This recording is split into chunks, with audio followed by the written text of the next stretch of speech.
Hello, welcome to eTeachers 365, where education and culture meet. My name is Elaine Johnson, wife, mother, educator, master storyteller. Today I'm going to read a story for you called Mufaro's Beautiful Daughters, adapted by John Steptoe. This is an African tale. A long time ago, in a certain place in Africa, a small village lay across a river and half a day's journey from a city where a great king lived. A man named Mufaro lived in this village with his two beautiful daughters, who were called Manyara and Nyasha. Everyone agreed that Manyara and Nyasha were very beautiful. Manyara was almost always in a bad temper.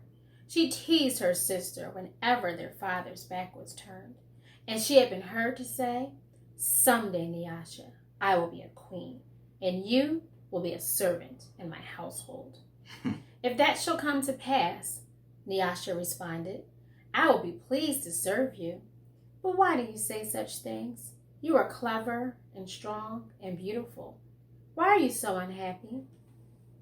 "Because everyone talks about how kind you are, and they praise everything you do," Manyara replied.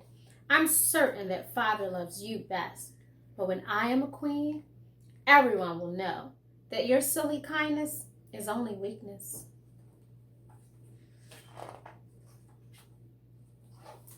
Nyasha was sad that Manyara felt this way, but she ignored her sister's words and went about her chores.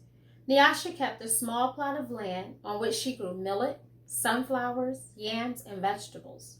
She always sang as she worked, and some said it was her singing that made her crops more bountiful than anyone else's.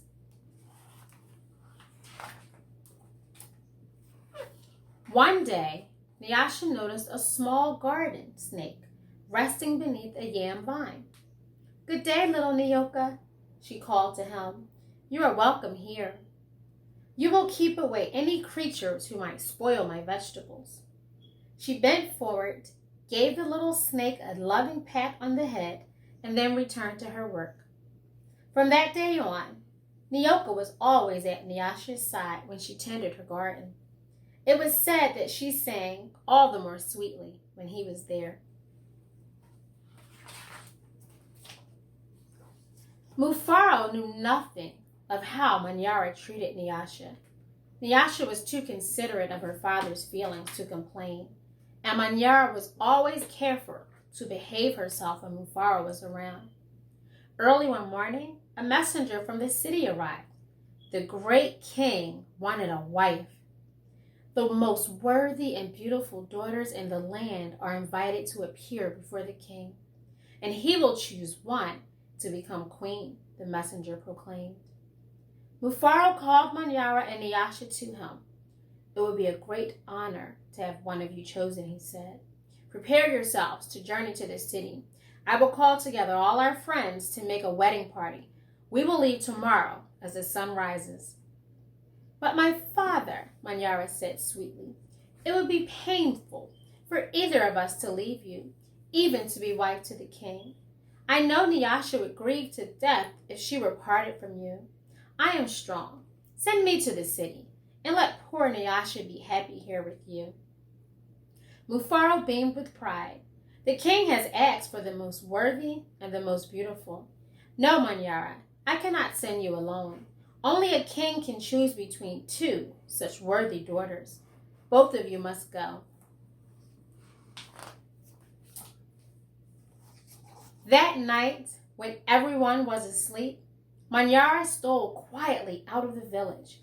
She had never been in the forest at night before, and she was frightened. But her greed to be the first to appear before the king drove her on. In her hurry, she almost stumbled over a small boy who suddenly appeared, standing in the path. "Please," said the boy, "I am hungry. Will you give me something to eat?" "I have brought only enough food for myself," Manyara replied. "But please," said the boy, "I am so very hungry." "Out of my way, boy. Tomorrow I will become your queen. How dare you stand in my path?"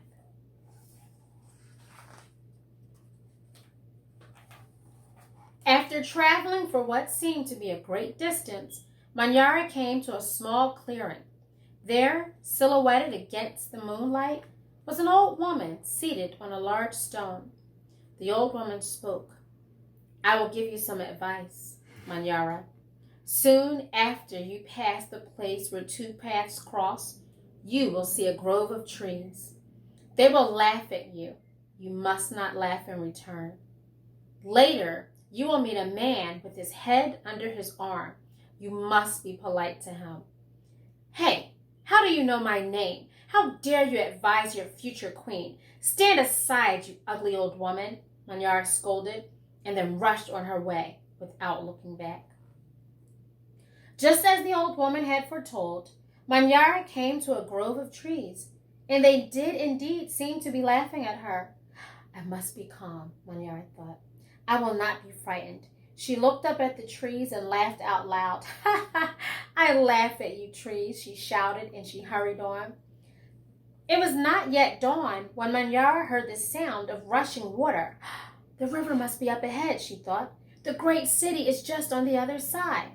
But there, on the rise, she saw a man with his head tucked under his arm. Manyara ran past him without speaking. "A queen acknowledges only those who please her," she said to herself. "I will be queen. I will be queen," she chanted as she hurried on toward the city. Nyasha woke at the first light of dawn. As she put on her finest garments, she thought how her life might be changed forever beyond this day. "I'd much prefer to live here," she admitted to herself. "I'd hate to leave this village and never see my father or sing to little Nyoka again." Her thoughts were interrupted by loud shouts and a commotion from the wedding party assembled outside. Manyara was missing. Everyone bustled about, searching and calling for her. When they found the footprints on the path that led to the city, they decided to go on as planned. As the wedding party moved through the forest, brightly plumed birds darted about in the cool green shadows beneath the trees. Though anxious about her sister, Nyasha was soon filled with excitement about all there was to see. They were deep in the forest when she saw the small boy standing by the side of the path. "You must be hungry," she said, and handed him a yam she had brought for her lunch. The boy smiled and disappeared as quietly as he had come. Later, as they were approaching the place where the two paths crossed, the old woman appeared and silently pointed the way to the city.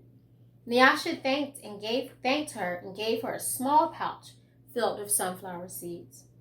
The sun was high in the sky when the party came to the grove of towering trees. Their uppermost branches seemed to bow down to Nyasha as she passed beneath them. At last, someone announced that they were near their destination. Nyasha ran ahead and topped the rise before the others could catch up with her. She stood transfixed at her first sight of the city. "Oh, my father," she called. "A great spirit must stand guard here. Just look at what lies before us. I never in all my life dreamed there could be anything so beautiful." Arm in arm, Nyasha and her father descended the hill, crossed the river, and approached the city gate. Just as they entered through the great doors, the air was rent by piercing cries, and Manyara ran wildly out of a chamber at the center of the enclosure. When she saw Nyasha, she fell upon her, sobbing. "Don't go to the king, my sister. Oh, please, father, do not let her go," she cried hysterically. "There's a great monster there, a snake with 5 heads. He said that he knew all my faults and that I displeased him. He would have swallowed me alive if I had not run. Oh, my sister, please do not go inside that place." It frightened Nyasha to see her sister so upset. But leaving her father to comfort Manyara, she bravely made her way to the chamber and opened the door. On the seat of the great chief's stool lay the little garden snake. Nyasha laughed with relief and joy. "My little friend," she exclaimed, "it's such a pleasure to see you. But why are you here?" "I am the king, Nyoka replied. And there, before Nyasha's eyes, the garden snake changed shape. I am the king. I am also the hungry boy with whom you shared a yam in the forest, and the old woman to whom you made a gift of sunflower seeds. But you know me best as Nyoka. Because I have been all of these, I know you to be the most worthy and most beautiful daughter in the land. It would make me very happy if you would be my wife. And so it was that a long time ago, Nyasha agreed to be married. The king's mother and sisters took Nyasha to their house, and the wedding preparations began. The best weavers in the land laid out their finest cloth for her wedding garments. Villagers all around were invited to the celebration, and a great feast was held. Nyasha prepared the bread for the wedding feast from millet that had been brought from her village. Mufaro proclaimed to all who could hear him that he was the happiest father in all the world, for he was blessed with two beautiful and worthy daughters, Nyasha the queen, and Manyara, a servant in the queen's household.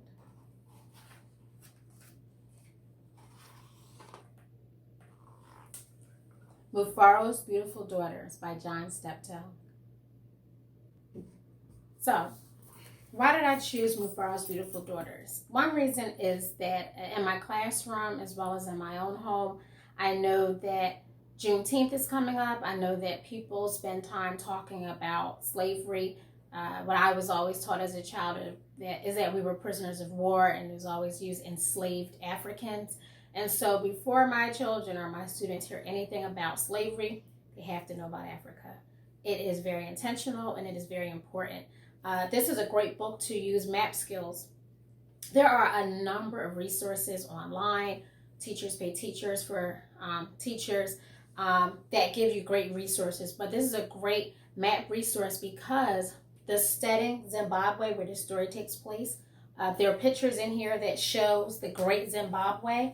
And so you can actually go online and you can actually see the real version of the Great Zimbabwe. So although this story is a fairy tale, the Great Zimbabwe is absolutely true.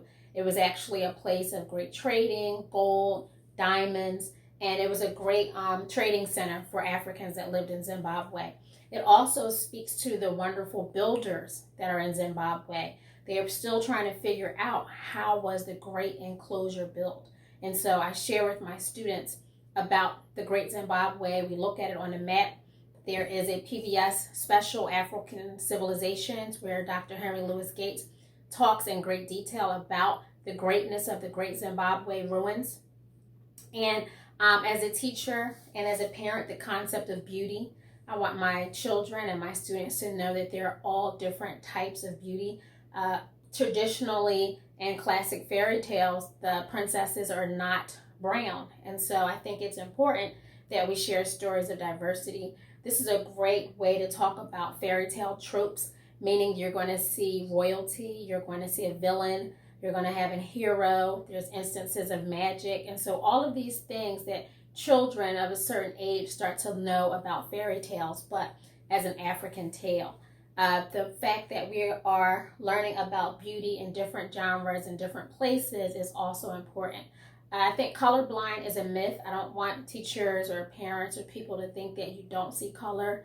I want, and I'm very intentional when I talk and teach my students, to point out my brown skin and my full lips and my wide nose and say that this is an African feature. And so if I bring books into the classroom that show this in a beautiful way, not only will my African American girls benefit, but also all girls will know that beauty is seen in different ways, and it should be represented in your classroom, but also in your home. So Mufaro's Beautiful Daughters, it is a great, great activity. Venn diagram, character traits, but mainly if we're talking about social justice and we're talking about anti-racism, it is so important that we change the narrative for what our children hear and what they see in our classrooms and also in our homes. eTeachers 365, where education and culture meet. Please like, subscribe, and also comment if you have used this during your own classroom or if you have heard of this story before. There are a number of different variations of Cinderella stories. I would love to hear more examples. So 8 Teachers 365, where education and culture meet. Thank you.